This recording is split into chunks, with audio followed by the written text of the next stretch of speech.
Eh ben écoute, on peut y aller quand tu veux. Ben, c'est bon, je t'écoute. Alors, t'es prête à répondre à mes questions indiscrètes? Je vais te répondre à tes questions indiscrètes. Oh, génial, trop bien. Alors, merci déjà de répondre à mes questions indiscrètes. Je voulais savoir, toi, comment tu définirais la décence, l'indécence, la vulgarité et la provocation?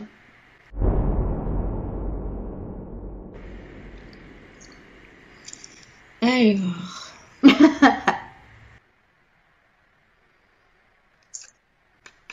Alors,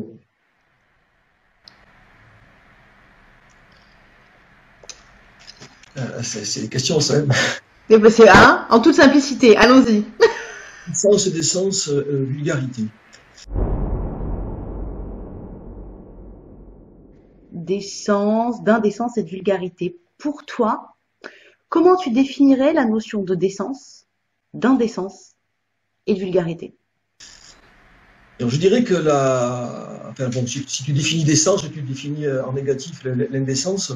la décence, moi je dirais que c'est ce qui reste dans les règles et dans le standard. Ouais. Du coup, la décence serait de respecter les règles, en fait, du coup. c'est pas physique pour moi. Ouais. Pour moi, décence et indécence, c'est deux notions qui sont avant tout sociétales. C'est de respecter ce que les gens ont envie ou pas envie de voir, d'entendre, de lire. Enfin, voilà, quoi. Je vois ça comme ça, quoi. Le manque de respect. Ouais. Pour moi, beaucoup plus que physique. Le physique, le corps, ben voilà, moi, je suis fils de 68 arts, fils de naturiste. Le corps, il est pas sale. Le sexe, c'est pas sale. Donc la décence, jamais. Le curseur, il est moral.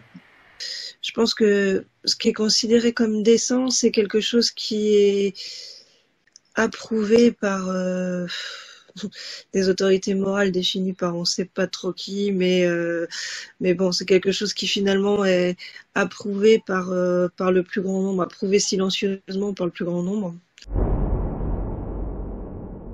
En soi, je pense qu'il n'y a rien qui est indécent, Ouais. mais c'est la manière, le moment et l'endroit où tu montres, où tu dis, où tu fais, qui fait que c'est indécent. Enfin, qui fait qu'il y a quelque chose qui devient indécent. Voilà. Les réseaux sociaux, par exemple, vont décider très vite et sans se baser sur rien de ce qui est décent et de ce qui est indécent. Une Bah, même chose peut être décent ou indécent. Ça dépend de ce qu'on a. Une personne qui veut s'amuser à s'exhiber, elle peut manquer de respect aux personnes qui la regardent. oui. Donc elle devient indécente. Oui, alors que si tout le monde est d'accord pour la voir, du coup, il n'y a pas de souci. Du coup, il n'y a pas de souci. L'indécence, c'est qu'il y ait des enfants qui meurent de faim. Un pays qui a 300 têtes thermonucléaires. Indécent, ça serait montrer à des passants qu'on n'a pas de culotte dans la rue. Ouais. Ça, c'est indécent. D'accord. Mais voilà. Ah ouais. Et la vulgarité dans tout ça?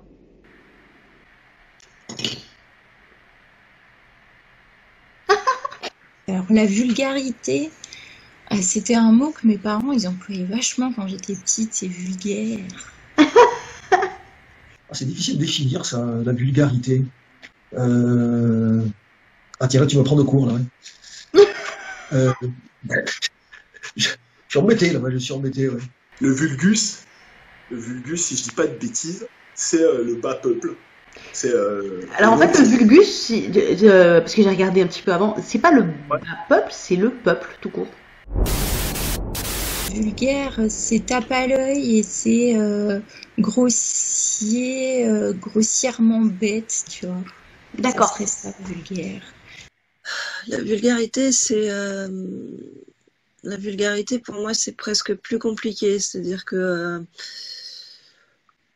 on est presque, pour moi, on est presque dans quelque chose de l'ordre de l'humeur.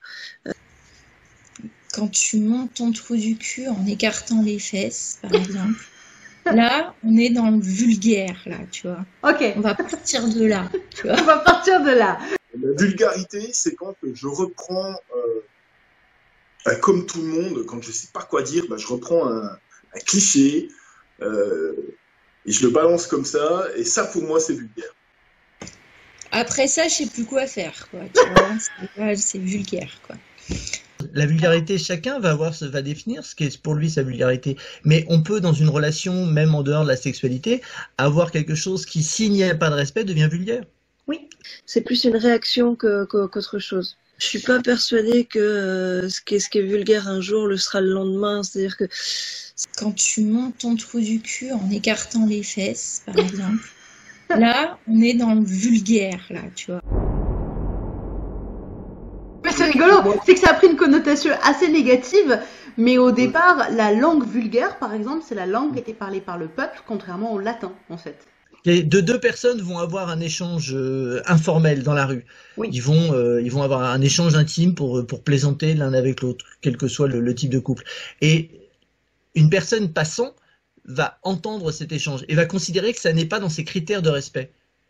Elle peut considérer cet échange comme étant indécent, comme étant agressif, comme étant négatif. Alors que dans cette relation de couple, ça les dérange pas du tout, puisqu'ils savent très bien que cette notion de respect fait partie de leur pratique. Un exhibitionniste dans le métro, pour toi, il est indécent, il est provoquant ou il est vulgaire? Ou les trois à la fois? On n'est pas provoquant, parce que pour moi, dans la provocation, pour moi, il y a quelque chose d'intellectuel, en fait. D'accord, ok. Voilà, ça pousse aussi à réfléchir, tu vois, voilà. Oui. Alors donc, provoquant, non. Mais par contre, indécent, oui, et vulgaire, oui. Là, ça, pour moi, ce serait de la vulgarité. Ouais. La même chose, je veux dire que, en gros, ouais, on va caricaturer nous aussi. Coucou, la voilà dans le métro, oui, effectivement, c'est indécent parce que les gens ne viennent pas là pour ça. Oui. Mais la voilà dans une soirée libertine où on est là pour ça, pour moi, l'indécence, elle est. Oui, tout dépend du cadre en fait.